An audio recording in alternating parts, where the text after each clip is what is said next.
ସୁବର୍ଣ୍ଣପୁର ଜିଲ୍ଲାର ଆଗାମୀ ଜିଲ୍ଲାସ୍ତରୀୟ 77ତମ ସାଧାରଣତନ୍ତ୍ର ଦିବସ ପାଳନ ପାଇଁ ପ୍ରସ୍ତୁତି ବୈଠକ ଅନୁଷ୍ଠିତ।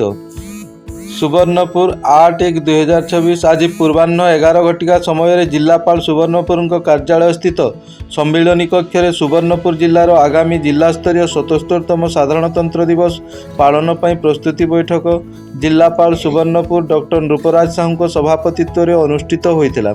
ଅତିରିକ୍ତ ଜିଲ୍ଲାପାଳ ସାଧାରଣ ସୁବର୍ଣ୍ଣପୁର ଏହି ପ୍ରସ୍ତୁତି ବୈଠକରେ ଆଲୋଚ୍ୟ ବିଷୟବସ୍ତୁ ଅନୁଯାୟୀ ଆଲୋଚନା ପାଇଁ ଉପସ୍ଥାପନ କରିଥିଲେ ଓ ଆଲୋଚନା ଅନୁଯାୟୀ ସର୍ବସମ୍ମତିକ୍ରମେ ପ୍ରସ୍ତାବ ଗୃହୀତ କରାଯାଇଥିଲା। ଆଲୋଚନା ସମୟରେ ଜିଲ୍ଲାପାଳ ସୁବର୍ଣ୍ଣପୁର ଯେଉଁ ଅଧିକାରୀମାନଙ୍କୁ ଆବଶ୍ୟକୀୟ ଆୟୋଜନ ପାଇଁ ଦାୟିତ୍ୱ ପ୍ରଦାନ କରାଯାଇଛି ସେମାନଙ୍କୁ ନିର୍ଦ୍ଧାରିତ ସମୟ ମଧ୍ୟରେ ସେମାନଙ୍କ ଦାୟିତ୍ୱ ସମ୍ପନ୍ନ କରିବା ପାଇଁ ଜିଲ୍ଲାପାଳ ପରାମର୍ଶ ଦେଇଥିଲେ।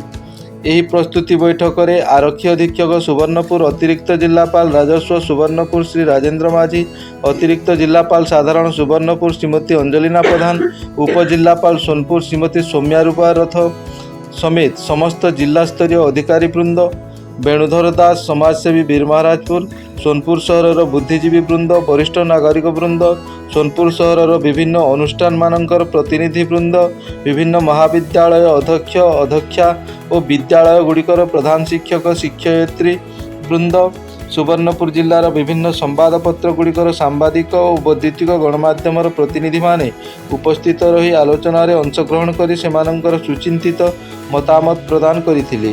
ଜିଲ୍ଲା ପଞ୍ଚାୟତ ଅଧିକାରୀ ତଥା ଜିଲ୍ଲା ସୂଚନା ଓ ଲୋକସମ୍ପର୍କ ଅଧିକାରୀ ସୁବର୍ଣ୍ଣପୁର ଶ୍ରୀ ଅର୍ଜୁନ ମାଝୀ ଏହି ପ୍ରସ୍ତୁତି ବୈଠକରେ ସମସ୍ତଙ୍କୁ ସ୍ୱାଗତ ଜଣାଇବା ସଙ୍ଗେ ସଙ୍ଗେ ବୈଠକ ଶେଷରେ ଧନ୍ୟବାଦ ଜ୍ଞାପନ କରିଥିଲେ।